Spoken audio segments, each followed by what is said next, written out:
치실을 고를 것 같아요. 워터픽 좋아하기 때문에 워터픽. 시간 칫솔도 정말 좋아요. 요 세 개 중에 하나만 평생 써야 된다면. 네, 안녕하세요. 김 원장입니다. 안녕하세요, 주의사입니다. 오늘은 조금 가볍게 지난번에 우리가 뭐 치실, 뭐 치간 칫솔, 치약 뭐 이런 것들에 대해서 막 다뤘었잖아요. 내가 쓰는 거? 각자 쓰는 거. 그래서 이번에는 만약에 칫솔을 평생 못 써. 그러면 안 되는데? 이제 그러면 안 된다니까. 치간 칫솔이랑 치실이랑 워터픽 중에서 요 세 개 중에 하나만 평생 써야 된다면 뭘 선택할 것인가에 대해서 한번 얘기를 나눠보면 좋을 것 같습니다. 야, 근데 일단 칫솔이 없으면 어떡해? 손가락으로 닦아야 되나? 어떻게 하시는 거예요? 그냥 이거는 사담이지만 칫솔이 없으면 저는 칫솔을 만들 것 같긴 하거든요.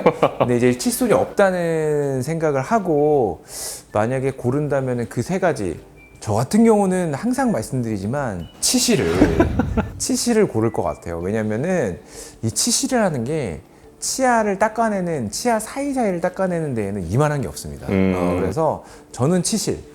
저는 워터픽 좋아하기 때문에 워터픽. 너무 이제 기계에 의존하는 거 아니야? 선진 문물을 받아들여야지. 그러니까 워터픽 같은 경우는 전기가 없으면 어떡하려고? 아니 뭐 전기는 있겠지. 전기 계속 있었지. 아니면 내가 발로 굴려서라도 뭐 칫솔도 없는데 전기가 있을까? 아무튼 그런데 아무튼 이제 워터픽과 이제 치실의 대결인가요? 그리고 일단은 선택을 못 받은 치간 칫솔에 대해서도 한번 언급은 해줍시다. 치간 칫솔도 정말 좋아요. 치간 칫솔도 좋은 게 치아가 이제 잇몸이 어느 정도 퇴축되면서 치아 사이 공간이 좀 넓어졌다 하면은 치간 칫솔이 치실보다 나을 수도 있어요. 왜냐면 치실 같은 경우는 얇게 돼 있어서 치아 사이를 들어가서 이제 닦아내는 거지만 치간 칫솔은 치아 사이에 있는 공간을 이제 왔다 갔다 하면서 솔로 닦아주는 거다 보니까 조금 더 세정력이 좋을 수는 있거든요. 다만 치간 칫솔 같은 경우에는 치아 위에서부터 아래까지 이렇게 치아가 컨택되어 있는, 딱 붙어 있는 그 부분을 통과하지는 못하다 보니까 음식물이 그 부분에 껴있다 하면은 치간 칫솔로도 안 돼요. 치실을 써야 되겠지만 이제 잇몸이 어느 정도 세축돼서 치아 사이 공간이 좀 넓어졌을 때에는 치간 칫솔이 위력을 발휘합니다. 근데 치간 칫솔을 쓰기에는 제가 나이가 그렇게 많진 않아요. 그 잇몸이 아직 덜 퇴축돼서. 잇몸이 덜 퇴축됐어요. 제가 관리를 치실로 너무 열심히 했기 때문에 그래서 치실 정도면 충분하다 생각합니다. 네, 원장님이 방금 말씀하신 것 중에서 약간 지금 함정이 하나 있었는데 치실은 이가 떨어져 있어야지 이 사이를 들어갈 수 있어요. 근데 브릿지가 있으시거나 교정을 하신 분은 치실을 못 써. 여기서 또 함정이 있습니다. 저는 브릿지도 없고 교정도 안 했습니다. 그러니까 저는 치실이 훨씬 나은 거예요. 예. 저도 없기는 한데 그래도 전 세계 사람들이 만약 하나만 써야 된다고 생각했을 때는 그렇죠. 저한테는 치실이 더 맞겠지만 이게 또 그렇게 생각하면 그치. 나 말고 너무 다른 사람까지 일반화해야 된다 하면 또 의견이 달라질 수 있겠네요. 저만 쓴다 하면은 저는 치실이 저한테는 제일 좋아요. 저는 워터픽을 되게 좋아하는 게 뭐냐면 이게 그 입에 뭔가 쏴주면서 뭔가 그 세척이 확 된다는 느낌이 많이 있어요. 그리고 이게 카타르시스를 느끼는구나. 그리고 잇몸이 제가 한 번씩 잘 붓거든요. 그래서 이게 물로 이렇게 쏟아 보면은 거기에 있는 이제 염증들이나 음식물들이 빠져나오고 그리고 피가 좀 나요. 근데 그러고 나면은 여기가 붓기가 좀 빠지는 게 진짜 실제로 느껴져서 실제로 그럴 수 있어요. 저는 그게 너무 좋더라고요. 게다가 이제 압으로 이렇게 쏴주면은 아무래도 뭔가 이 잇몸을 자극하면서 잇몸 마사지도 좀 해주고 안에 있는 잇몸이 이제 혈류도 좀 돌게 해주면서 아무래도 이제 불편함을 좀 해소하게 해주죠. 그러니까 거기다 자정작용이 좀 더 잘 될 수 있게. 이게 또 그 수압을 조절할 수가 있으니까 처음에 많이 좀 불편할 때는 좀 약하게 해서 하다가 이제 어느 정도 얘가 좀 적응이 됐다 싶으면 조금씩 올리면서 쓰면은 관리가 좀 잘 되는 느낌? 치실도 할 수 있어요. 살살 할 수 있고 세게 할 수 있잖아요. 그렇게 하면 치실도 되는데. 수치로 보이잖아요. 그리고 치실도 잇몸을 마사지할 수 있어요. 근데 이 치실로 잇몸 마사지하는 게 어떤 거냐면 치아가 이렇게 붙어 있으면 한 번 치실이 들어갔다가 왼쪽으로 한 번, 오른쪽으로 한 번 이런 식으로 치아 안쪽, 잇몸 아래까지 치실이 들어갑니다. 그래서 이 안쪽까지도 닦아낼 수 있는 게 치실이에요. 그래서 치실로도 잇몸 마사지를 어느 정도 할 수 있으니까 시간이 조금 더 걸리시더라도 정확한 치실질을 해주시면은 정말 좋습니다. 그러니까 치아 사이를 닦을 때 우리가 그냥 넣었다, 끝 이게 아니에요.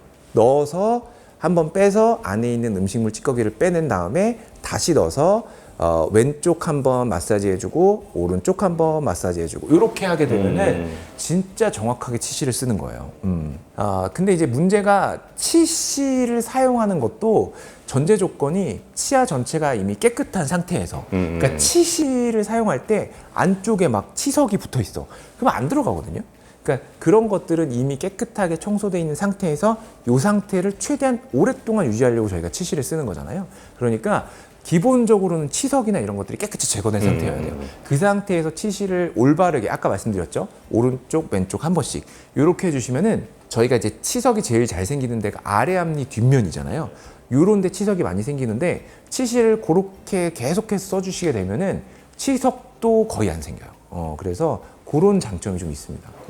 그래서 항상 저도 그 환자분들한테 얘기하는 게 여기가 제일 관리를 잘해라. 그렇지. 여기가 제일 많이 낀다. 그리고 되게 부끄러워하시는 분들이 있어요. 맞아. 아 나는 깨끗해라고 모셨는데 저 스케일링 한 지 얼마 안 됐어요. 근데 맞아요, 여기에 맞아요. 딱 이제 치석이 있는 걸 보시고 맞아요. 약간 의기소침해 계신 분들 계신데 그리고 제가 거기는 항상 누구나 많이 끼는데요. 그냥 꼼꼼하게 조금 더 관리해 주세요. 그냥 이렇게 말씀을 드리기도 그렇죠, 하거든요. 그렇죠.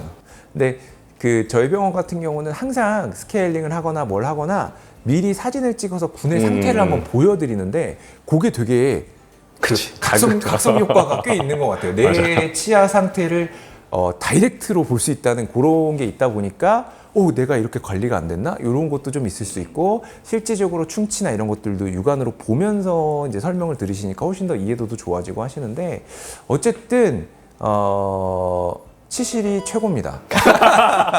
아무튼 뭐 치실 워터픽 다 좋은데 칫솔은 있어야 될 것 같아. 칫솔이 최고다. 있어야 될 것 같고 근데 저번에도 제가 한번 말씀을 드렸지만 뭐 하나만 고르기에는 조금 어폐가 있어요. 장단점이 같이 다 써주는 있어. 게 가장 좋기 때문에 워터픽과 치실과 칫솔 요게 이제 베스트 조합인데 그 중에서 이제 뭐 하나만 고르라고 하니까 오늘 되게 좀 힘들었던 것 같긴 해요. 그래서 그 세 개를 같이 써줬을 때 가장 시너지가 좋다. 오늘 그 영상을 보시고 나는 치실만 써야겠다. 나는 워터픽만 써야겠다. 이게 안 됩니다. 오늘의 그 목표가 아니에요. 그렇죠, 그렇죠. 여러 가지 구강 관리 용품을 사용해서 깨끗하게 관리해 주시는 게 치과에 자주 안 오시고 정기 검진만 받으시면서 많은 돈 안 들이고 깨끗하게 내 치아를 관리할 수 있는 방법이다. 그렇게 설명드리면 될 것 같아요. 일단은 요거의 전제는 이미 치과에 와서 그렇죠. 치석 다 제거하고 아픈 데 없이 관리 잘 받은 다음에 그 상태를 정말 잘 유지하기 위해서 이 구강용품들을 쓰는 거지. 내가 치석도 있고 막 충치도 있는데 이거 지금부터라도 잘하면은 치과 안 가도 돼가 아닙니다. 오늘 포인트 잘 찍었어요. 어쨌든 그럼요. 그렇게 아시면 좋을 것 같습니다. 네, 그럼 오늘은 여기까지 할게요. 오늘은 여기까지 하는 걸로 하고요. 다음번에는 더 재밌는 내용으로 찾아뵙는 걸로 하겠습니다. 안녕. 안녕.